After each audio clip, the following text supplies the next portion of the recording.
Assalamualaikum warahmatullahi wabarakatuh. Kembali lagi dengan saya Wahyu Ningsih, mahasiswi STAI Ibnu Sina Batam.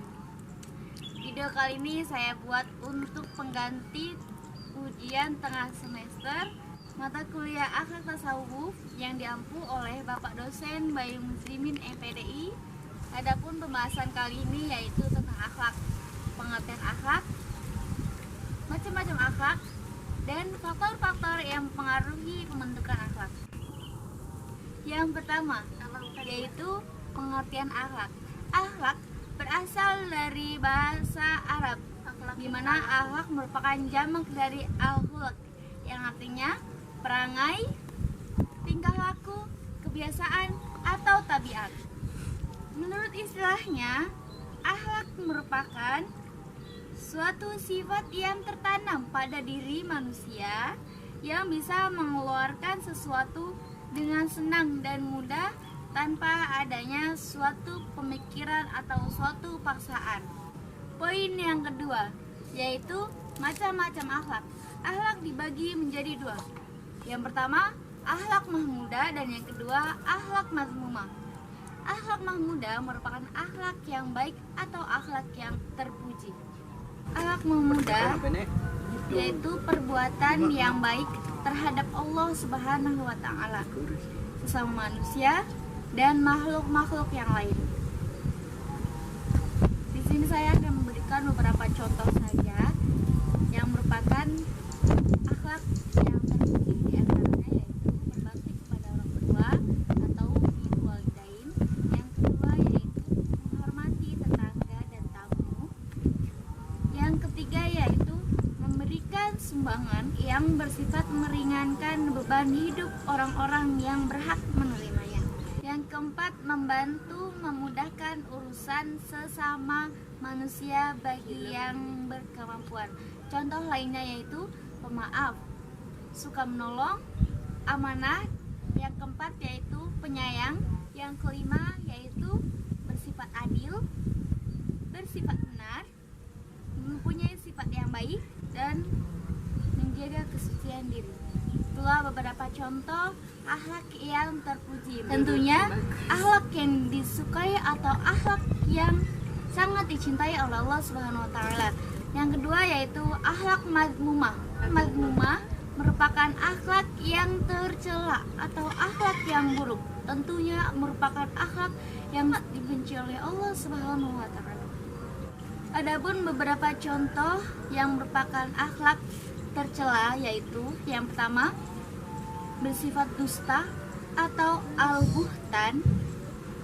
Yang kedua yaitu al-ghadab atau pemarah. Yang ketiga yaitu al-hasad atau dengki.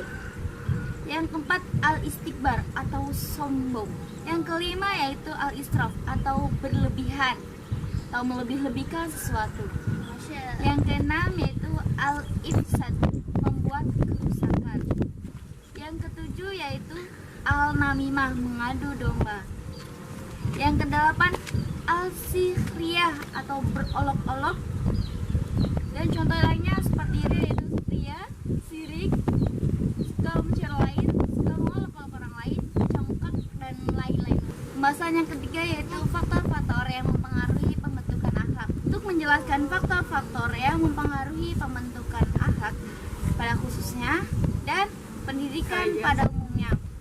Yang pertama yaitu aliran nativisme, yang kedua yaitu aliran empirisme, yang ketiga yaitu aliran konvergensi.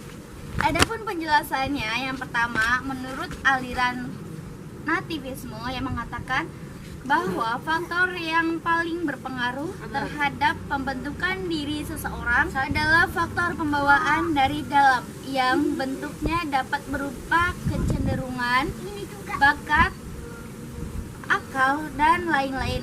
Jika seseorang sudah memiliki pembawaan atau kecenderungan kepada yang baik, maka dengan sendirinya orang tersebut akan menjadi baik. Aliran ini tampak begitu yakin terhadap potensi batin yang ada dalam diri manusia.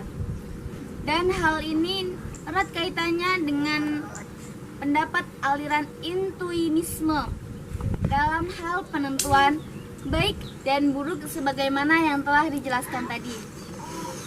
Yang kedua yaitu menurut aliran empirisme yang mengatakan bahwa faktor yang paling berpengaruh terhadap pembentukan diri seseorang adalah faktor dari luar, yaitu lingkungan sekolah, termasuk pembinaan dan pendidikan yang diberikan. Jika pendidikan dan pembinaan yang diberikan kepada anak itu baik, maka baiklah anak itu. Demikian jika sebaliknya. Aliran ini tampak lebih begitu percaya kepada peranan yang dilakukan oleh dunia pendidikan dan pengajaran. Yang ketiga yaitu menurut aliran konvergensi yang berpendapat bahwa pembentukan akhlak dipengaruhi oleh faktor internal, yaitu pembawaan si anak tersebut, dan faktor dari luar yaitu pendidikan dan pembinaan yang dibuat secara khusus atau melalui interaksi dalam lingkungan sosial. Pendapat ini terdapat kesesuaian dalam ajaran Islam. Adapun faktor-faktor yang mempengaruhi pembentukan akhlak secara umum yaitu manusia, insting atau naluri, adat atau kebiasaan, wirasah atau keturunan, dan lingkungan. Sekian materi yang bisa saya sampaikan, semoga dapat bermanfaat. Kurang lebihnya saya mohon maaf yang sebesar-besarnya. Wallahul muwaffiq ila aqwamit thoriq. Wassalamualaikum warahmatullahi wabarakatuh.